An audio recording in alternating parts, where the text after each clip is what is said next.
बघा, प्रत्येक पक्षाच्या कार्यकर्त्यांना नेत्यांना वाटतं की आपल्या पक्षाचा मुख्यमंत्री व्हावा हे स्वाभाविक आहे. त्यामुळे महाविकास आघाडीमध्ये जो काही निर्णय होईल त्यावेळेस सगळे निवडणुकीच्या नंतर हायकमांड याच्यावर बसून निर्णय घेईल. आणि म्हणून या विषयापेक्षा आम्हाला महाराष्ट्र जो विकण्याचं काम आणि गुजरात धार्जनी करण्याचं काम जे भाजप करते आहे आणि महाराष्ट्राच्या जनतेला आता पश्चाताप होतं की भाजप आणि भाजपप्रणित सरकार जे आज महाराष्ट्र बसलेलं आहे आणि ते महाराष्ट्राची सगळी प्रतिमाच मलिन करण्याचं काम जे करतात आहेत, शिवद्रोही लोक आहेत आणि त्याच्यामुळे हे विषय आमच्यासाठी महत्त्वाचे आहे. खाली चर्चा कार्यकर्त्यांमध्ये असली त्याला फार काही आत्ता तो विषय आमच्यासाठी आज महत्त्वाचा नाही. लोकसभेत काँग्रेस सर्वात मोठा पक्ष आहे, तुमच्या नेतृत्वात निवडणुका लढल्या गेल्या. समजा तुम्हाला संधी मिळाली, हायपोथेटिकल आहे, संधी मिळाली तर तुम्ही स्वीकाराल का हा प्रश्न आहे. मी जर तरवर विश्वास ठेवत नाही, मी कर्मावर विश्वास ठेवतो. आणि आज माझ्यासाठी माझा महाराष्ट्र, माझ्या महाराष्ट्राचा शेतकरी, माझ्या राज्यातले तरुण आणि गरीब हे आमच्यासाठी महत्त्वाचे आहे. विचार महत्त्वाचा आहे. शाहू फुले आंबेडकरांचा, छत्रपती शिवाजी महाराजांचा विचार वाचवणं, शेतकरी वाचवणं, तरुणांना न्याय देणं, गरिबाला न्याय देणं, मध्यमवर्गीयाला न्याय देणं ही आमची भूमिका आहे, ती आमची प्रायोरिटी आहे. आणि म्हणून ते कर्म महत्त्वाचं आमच्यासाठी. काँग्रेस सर्वात मोठा पक्ष म्हणून दावा आहे कायम मुख्यमंत्री पदावर का सोडलेला आहे काँग्रेस पक्षानं, तुम्ही नाही? अरे म्हणजे पक्षाने सोडायचा दावा आणि हा विषय नसतो. आता ही चर्चेचा विषय नाही.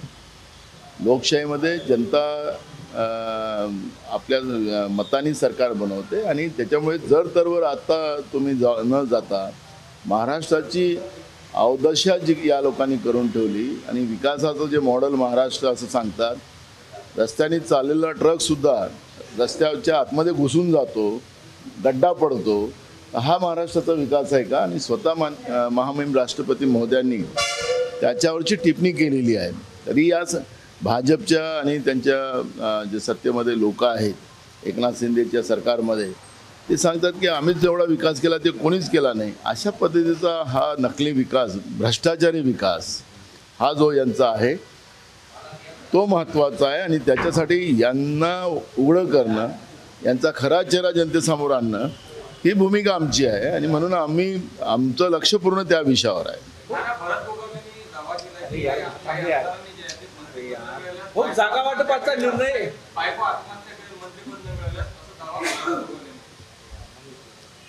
बघा, या सरकारमध्ये अनेक लोकांना जे आश्वासन देऊन ती खोक्याचं जे सरकार झालं, त्या आश्वासनपुरतं ते करूच शकले नाही. त्यामुळे त्यांच्या जे आत्ता सिटिंग आमदार आहेत काही दिवसासाठी, त्यांच्यामध्ये मोठा रोष आहे. आणि खरं तर मी तुम्हाला सांगतो की महाराष्ट्रामध्ये ज्या स्थानिक स्वराज्य संस्थाच्या निवडणुका या सरकारने न घेणं आणि प्रत्येक स्थानिक स्वराज्य संस्थातल्या नेतृत्वाला संपवणं आणि त्या भागाच्या विकासाला संपवणं हे जे पाप या लोकांनी केलेलं आहे. त्यामुळे या सत्ता पक्षातले जे खालचे, मग महानगरपालिका असेल, नगरपालिका असेल, जिल्हा परिषद, पंचायत समिती असेल, या कार्यकर्त्यांमध्ये पण मोठा राग आहे. आणि हे सत्तेत पुन्हा आले तर हे कधीच निवडणुका घेणार नाही. आणि प्रशासक आणि हे सरकार हीच लूटमार या ठिकाणी करेल आणि त्या भागाचा विकास होणार नाही, ही भीतीसुद्धा भाजप आणि त्यांच्या सोबत्यांच्या लोकांमधात आहे. आणि त्यामुळे हे सगळे परिणाम सत्तेमध्ये बसलेल्या लोकांना भोगावंच लागणार आहे. तिढा निर्माण करून कुठेतरी अजित पवारांना बाहेर काढलं जात आहे आणि त्यांनी स्वतंत्र लढा अशा पद्धतीची रणनीती चक्रव्यूह आखला जात आहे. बघा, महायुतीमध्ये महाभारत चाललेलं आहे हे मी गेल्या 6 महिन्यापासून सांगतो. अजून पुढे काय होतं ते बघा.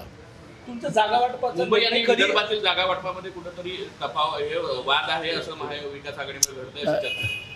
बघा, आता प्रायोगिक जेव्हा प्राथमिक चर्चा होतात त्यावेळेस प्रत्येक पक्ष आपल्या आपल्या पद्धतीनं जागेवर दावा करतो आहे. आणि त्या दाव्यामध्ये त्याला तिढा नाही, तो सामोपचाराने आम्ही सोडवू अशा पद्धतीचा प्रयत्न सुरू आहे. कधीपर्यंत जागा वाटपाचा निर्णय भाऊ महाराष्ट्र? येत्या 10 दिवसापर्यंत सगळ्या जागा वाटपाचा निर्णय होऊन जाईल. नागपुरात तुम्ही 6 जागांचा काल आढावा घेतला, 6 जागा लढण्यावर ठाम आहे? बिलकुल नाही. या जागा परंपरागत काँग्रेसच्या आहेत आणि त्याच्यामुळे 6 जागा काँग्रेस लढाव्यात हे कार्यकर्त्यांच्या भावना आहेत. आणि आमचा जो बेसिक आहे की मेरिटच्या आधारावर निर्णय व्हावा, त्याच्यामध्ये मेरिट हा काँग्रेसच्या फेवरलाच जातो. थँक्यू. भरत गोगावले आणि सिरसाट यांच्यामध्ये वाद पाहायला मिळतोय कुठेतरी.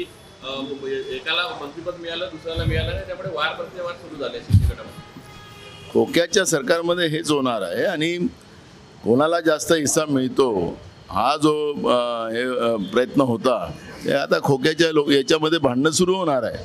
आणि भाजप या सगळ्या खोक्याची व्यवस्था निर्माण करण्यामध्ये भाजपचा सगळ्यात मोठा हात आहे. आणि महाराष्ट्राचं लोकशाही व्यवस्था जी होती, सांसदीय व्यवस्था होती, ती शाहू फुले आंबेडकर विचाराची होती, ती भाजपने महाराष्ट्रामध्ये संपवली आणि केंद्राच्या सत्तेच्या माध्यमातून संविधानिक व्यवस्थेला छेद लावण्याचं काम जे केलेलं आहे त्याचे परिणाम आता पुढच्या काळात भाजप आणि त्यांच्या सगळ्या सहकार्याने भोगावं लागेल. चंद्रपूरला आढावा बैठक आहे 2 जिल्ह्यांची.